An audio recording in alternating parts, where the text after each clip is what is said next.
did you know that sunflowers come in multiple colors? In addition to yellow, they can be found in red or purple. Did you all know that? No, Now you do. now we do. I have three amazing guests with me in studio today.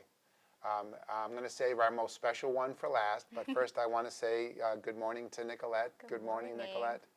And good morning to Pina. Good morning. It's so wonderful to see you here today, and I can't wait to get into our conversation, but particularly to Dylan, a senior at New Rochelle High School. It's so great to have you here. I hope you're not missing class, but if you are, I can give you a note on that one, all right? So, Thank you for having us. Oh, you're so welcome. Why don't we start with you, Dylan? Could you just introduce yourself and talk a little bit about your high school experience? Yes, of course. So I'm a senior at New Rochelle High School, and I've been involved with SAD, which is Students Against Destructive Decisions, since freshman year, actually. And I was first interested in it because my grandfather actually passed away from using cigarette use. So then I really knew that I wanted to make sure that people had made positive decisions at a young age because he used cigarettes when he was younger and then stopped, but it still affected him later in life. So I really want to make sure that students my age are making positive decisions so they can have the brightest futures. And this club just really stood out to me as it has so many different activities, and I think it really makes a mark on students in middle school and in high school, and that's why I really wanted to become involved with it. Yeah, that's great. And Pina, you've been involved helping Dylan, right? Yeah, I've known Dylan this is my 4th year, but prior to Dylan, I knew her sister and brother, so it feels like it's been generations. Yeah. And she's wonderful, and I think the most important thing with working with students and children is feeling connected, making a connection. I think every adolescent should have an adult connection. Right. So talk about your role in your organization and how you're working with us and supporting us in schools and working with our students like Dylan, which of course will get us to Nicolette. Nikki and I are both student assistance counselors. I'm at the high school. And then I'm at both middle schools.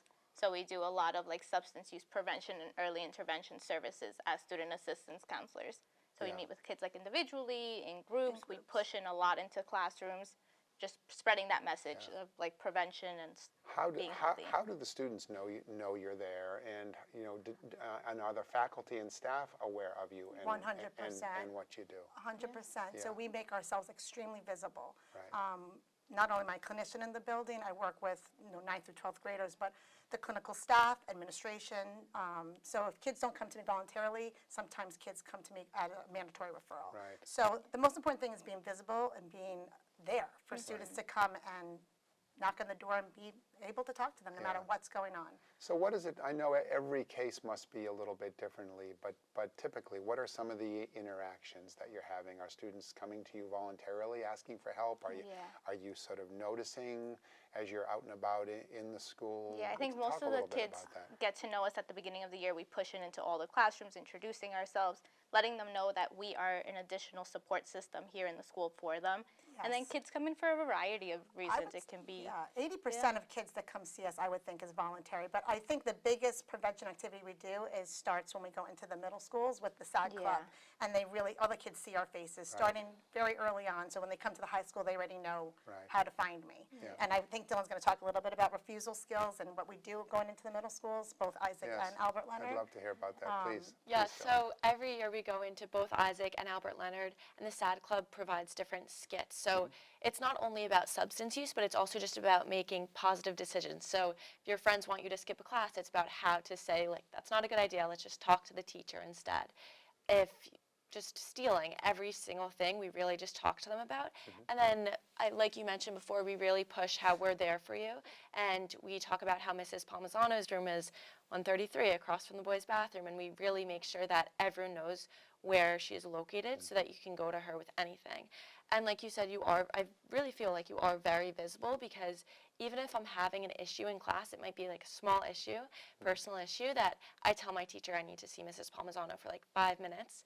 And they know who I'm talking about, and I can go for 5 minutes and talk to her, and then I can handle the rest of my day, and I'm good. So Yeah. Do you find students at the middle schools very receptive when you come in They you, love you, it. you and your Yes. peers? Yeah. I think They- coming from like a high schooler, instead of necessarily adults telling you don't do this, don't do that, coming from a high schooler and rephrasing it as to how to better handle situations, they are very receptive. They always ask a lot of questions, and they always come up to me after asking how can I get involved with SAD when I come to the high school. That's great, yeah. So you went through middle school, you're in high school, then the pandemic came. From your perspective, how are things different both now in middle school as you go back and you have interactions with students, and how have you seen things change during your high school experience as it relates to substance abuse? Well, I think that people have become a little bit more flexible and more open to hearing things. So also I think personally like I've made more space for myself. So in regard to that, I mean, like, if I know that I need to take a second for myself from my day, I will. And I've really allowed myself to slow down. And I think that goes the same for a lot of my friends. We're all very academically driven and we push ourselves very hard. But a lot of times, all of that pressure can build up. And that's not a good thing when it builds up. So I've learned to kind of slow down. So I think the pandemic actually, in a way, helped with that. And it taught me to really understand kind of what matters and that I need to pay attention to my mental health in addition to doing well in school. Yeah, that matters so much. That's a big theme. Yeah, and I think at the middle school, that is a big thing we push. It's like taking care of your mental health. If we're dealing with a lot of stress going on, academics, school, home, sports, things like that, how do we manage that in a healthy way? That a big part of not using substances is learning different ways to take care of yourself, healthy coping skills, and that is a big push that we do in the middle school. Do you see any difference when you go to Isaac and Albert Leonard, or do you see things one place or the other, or is it just I think kids it's being kids? kids are being kids. I think Right. social media is a big part of their Yes, life, definitely. and a Yes. lot of it has to do with teaching them like, hey, we can see this, we can be influenced by it, but we have to make like very healthy choices for ourselves. That your decision you make today does impact you tomorrow, and pushing that message to them That's in really middle important. school as I they're think going it's into really, high really school. important, the message of whatever choice you make today is going to impact you for the rest of your life. What, So, what are you seeing? What are you? Excuse me for no, it's okay. interrupting. Go ahead, finish. no, I just think going back to the middle school, when we go do the refusal skills, it's really important that when we do a skit, that we actually freeze. And then we show the bad way of doing something or handling a situation, and then we go into, let's redo this the proper way.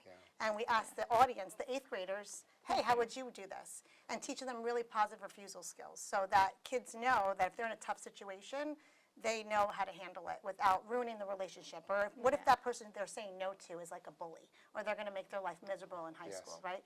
Teaching them how to get out of a situation where it's really rough without ruining a relationship is really important. And I think that's what you guys do best. Definitely. We really try to make it very interactive so kids know that they can ask us whatever questions they have. And we really make sure that every child, not child, they're in 8th grade, but every kid really understands the message we're bringing forward. Yes. You've been in this work a long time, Pina. What differences are you seeing today with our students and the needs and the frequency I and the go urgency? back to social media. Social media from when I started in 2001, a long time. Social media has been the biggest, it could be a positive influence, but also could be a negative one. And screen time is just huge. So I think setting boundaries, parents need to know how to set boundaries with their own child, and setting boundaries in schools. And it's tough. I think that everyone's so looking at their screen all the time, and I think that's very, very different. Children, students, and adults. And adults. I mean, Correct. adults are just as guilty. So it's, I think that's the biggest change. I Yes. think kids are going to be kids, and I think the biggest part is helping those kids make positive choices. We'll talk a little about kids, right? Kids being kids, because this year it's my 45th high school reunion. Can you believe that? So we can talk about that in a moment. But you talked about families, and how do you interact with families? What are the ways that you provide support?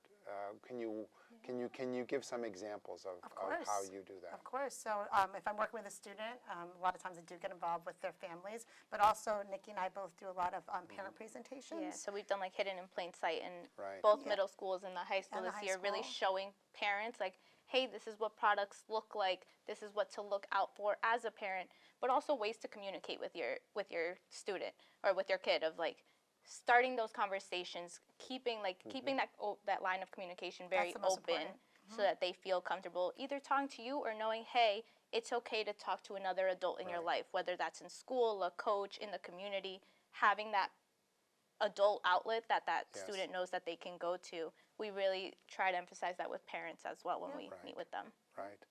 Yeah. If a student can't go to their parents, they've got to have somebody else Yeah. that they can go to, whether it's a teacher, a counselor, a coach, Yep. some caring adult. Is that, are you seeing that at the high school, Dylan? Are you- Definitely. yeah. It's definitely important to have an adult in the building that you trust. So for me, I always know that I can go to Mrs. Palmisano, and it's very important to have a person that's older than you, because even on the weekends, if I'm with my friends, I always have her voice in the back of my head, helping me make better decisions and just really look out for my friends and I.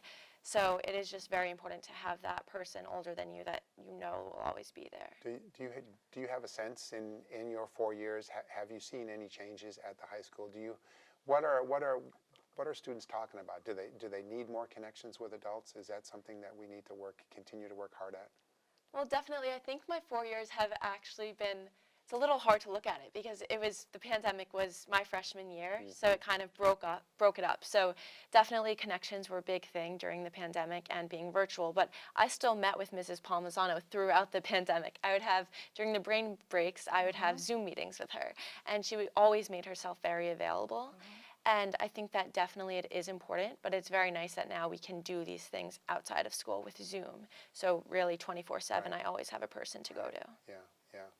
So back to when I grew up, I was in high school in the 70s.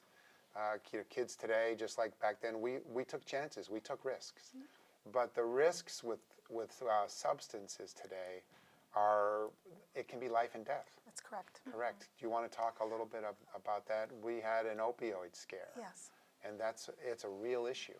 Yeah, and the biggest thing that I could do is help educate as much as I can, both of us, to have students understand the dangers. That one, they think it's a vape, that maybe just be nicotine, but it could be laced with, marijuana or some type of opioid, and it is life or death. And kids really need to understand that they're making that choice, that another choice can follow, and might not be Right. positive, you know. Right. So it's really important to educate as much as possible. Do they understand that? Yeah, and I think we I do that feel a like- lot I very think we well. do that a lot, Yeah, and we when do we it well. push into the classrooms, I think they hear that message. They even Yeah. ask questions. They'll ask, Yeah. hey, what is Percocet? What is the dangers with fentanyl? Like, they are very interactive, even at the middle school level. Right. They Yes. want to learn about Yeah. what are the dangers related Yeah. to it. Do students understand it? I think so. When we go to Albert Leonard, actually, and Isaac, we have a segment where we talk to them about fentanyl and all of the dangers of, you take something, you have no idea what's in it. So students do have the opportunity to ask questions, but we also ask them, how many of you know about fentanyl already? And we really just make sure that we try to educate them. And like you were saying, I think education is really just key to all of this. Yeah. Well, that's it. And when you know of a fellow student who's vaped or is thinking about it, what's your message to them? It's really just, you don't know what's in that, and it's very scary. And a lot of my friends, we just have to remind each other. I'm very lucky. I'm in a very good group of friends where we know about these things and we know about the issues, but we always look out for each other, and we're always telling each other. We really remind each other what we want to do in life, and that we don't want something as little as a vape to interrupt our entire life goals, because it really can. I think a student needs to know their end goal. Like, what's your end goal? And is drugs, alcohol, whatever it is that going to interrupt your end goal? What do you want to do? Where do you want to go? Like, do you want to go to college? Do you want to work? Like, and drugs can interrupt your entire life and your family's life. So I think that the biggest message is making positive choices, no matter what. Yes. Yeah, and I think so much of today, as I know you know this, peer pressure, but you mentioned something really important, Dylan, peer support. Supporting each other, looking out for each Yes. other. That seems to be really important today. Definitely. And I think also one of the great things we do is we go to sports teams. So in the spring we bring, and in the fall with football, we bring different stickers and we spread awareness, because like I was talking about before, people, especially high schoolers, were under so much stress between sports, between school and friendships and relationships. So we really just remind them that there are other ways to have fun, and you really, in times of stress, don't turn to substances. And like you were saying with support, I think sports teams are a really great way to support each other. And when everyone's wearing that same sticker and reminding themselves every day when they put on their equipment that this is not a great outlet, that we have other outlets to turn to, I think that's one of the great things. It'd be great to get all of our teams to have a little, I sad agree. sticker on, right? Yeah, that'd be great, Let's see actually. if we can, let's make that happen, okay? Before you go, that'll be your graduation present, okay? Speaking of graduation, you got some good news. Where are you going to be going in September or August? Yeah, so I will be going to Vanderbilt. That's incredible. That's incredible. We are- Thank Worked you. so hard, I'm so proud of Yeah, her. yeah, it's true. We talked earlier about some of the good news, but we have incredible opportunities. We have incredible kids here in New Rochelle, and we talk about New Rochelle High School, and we talk about our middle schools, and from your words, why has New Rochelle High School been so good for you, and your little commercial for the community about being a Huguenot? I truly just feel like New Rochelle has everything. We have the best athletics, we have the best classes, and science research. I mean, can do anything that I'm interested in. So I was interested in learning about addiction, so now in science research, I'm doing substance addiction with Mount Sinai for the past 2 years. New Rochelle's just given me so many opportunities, and I've gotten to know so many different types of people that I would never have known. And it's just the best. Yeah, we had Mr. Weber on the show, and as you can imagine, it's been our most successful show by like 5 times. Right? Yes. So, final word as we wrap up. What's your message? And we'll leave you the final word, Dylan. But Pina, Nikki, what do you want to let our kids and our families know about your work and how important it is to have those connections and to ask questions? Find an adult that you really feel comfortable with, whether it's a counselor, a teacher, a coach, a parent, someone that you feel like you can go to. I think that is the most promising message I can say today. Yeah. Is if I can be that person, great. I'm so happy I was that person for you in high school. But I think that's the biggest message I would like to say today. Yeah, Nikki. Yeah, exactly. Same thing of going back to have that person that you can go to. No problem is too big or too small. Like, even if it's not just one person, is have those support systems in your life that you can go to at any moment. Because I think they help through middle school, as it's a hard time, right? So it helps students learn that it's like, hey, it's okay to reach out for help. It's okay to talk to somebody. And yeah, I think communication is really big. It helps with preventing decisions later in life that maybe you'll choose to regret. Yes.